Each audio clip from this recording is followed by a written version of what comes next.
You're listening to a Roddenberry podcast. Today is Friday, March 12th, 2021, and this is your daily Star Trek news from the Roddenberry Podcast Network. On today's show, the Nacelle Company announces a new docuseries called The Center Seat, 55 Years of Star Trek, and it's coming to the History Channel. Sigourney Weaver still holds out hope for a Galaxy Quest revival, and I've got the answer to Tuesday's trivia question. I'm Alison Pitt, and today's show is sponsored by BetterHelp. Get 10% off your first month of counseling at betterhelp.com/DSTN.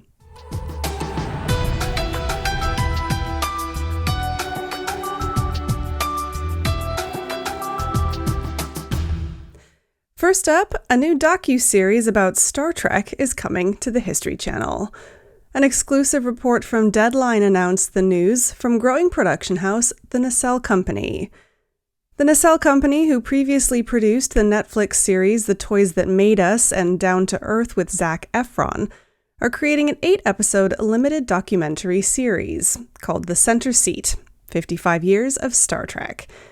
According to Deadline, the series, which will air on the History Channel, will offer Trekkies a behind-the-scenes look at pivotal moments in the franchise's history, from its inception at Lucille Ball's production company, Desilu, through recent film and television adaptations.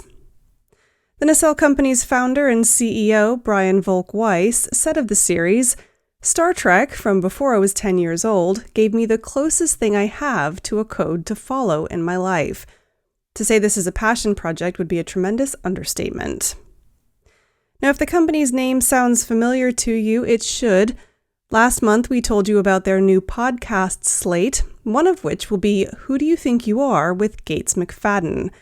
Incidentally, McFadden is one of the executive producers of the new Center Seat docuseries, along with Cisco Henson and fellow Star Trek alum Mark Altman. Ian Romaine is set for showrunner. The Deadline piece failed to indicate a release date for the new series, but it did say that it would be timed to coincide with the franchise's 55th anniversary, which will fall this coming September 8th. Next up, a bit of a fun story for the weekend for you.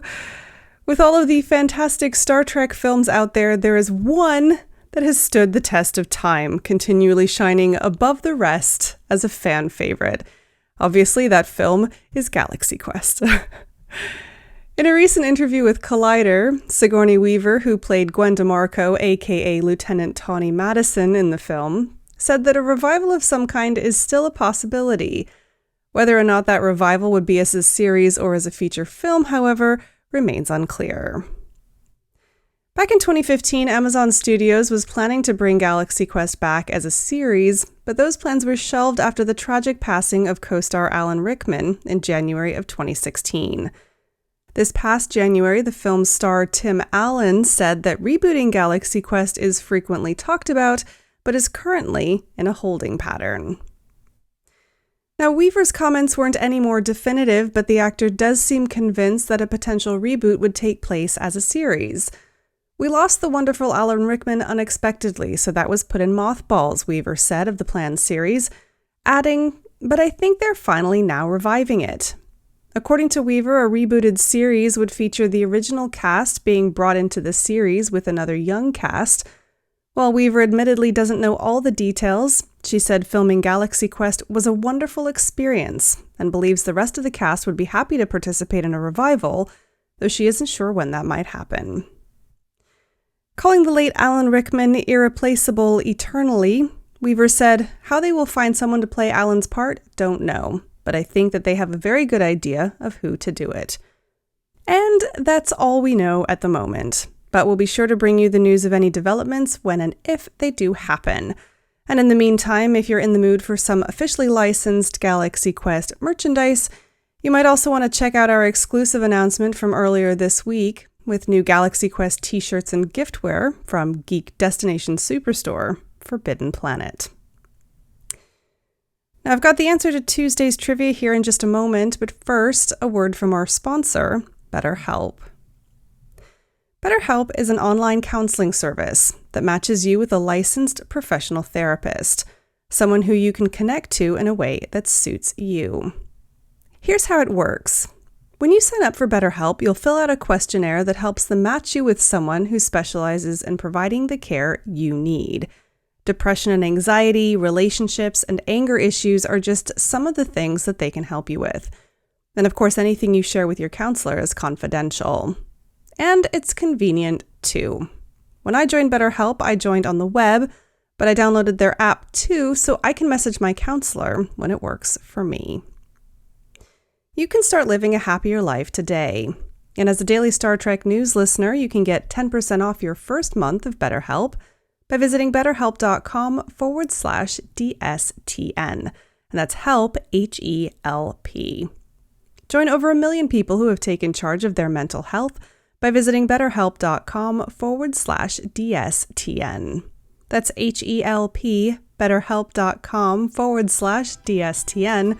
And a big thanks to BetterHelp for sponsoring today's show. And now, it's the answer to this week's Trek Trivia.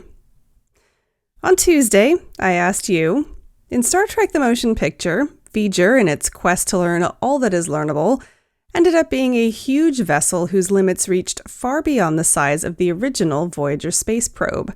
But how big was it? And why is its size controversial in the discussion of Star Trek canon? The answer? Well, it's a little convoluted, and the breakdown comes to us via Memory Alpha, the Star Trek wiki. According to Memory Alpha, in the original theatrical release of the motion picture, Voyager's energy cloud was measured as 82 AU in diameter, and 1 AU would be the distance between the Earth and our Sun. Needless to say, 82 AU is pretty big.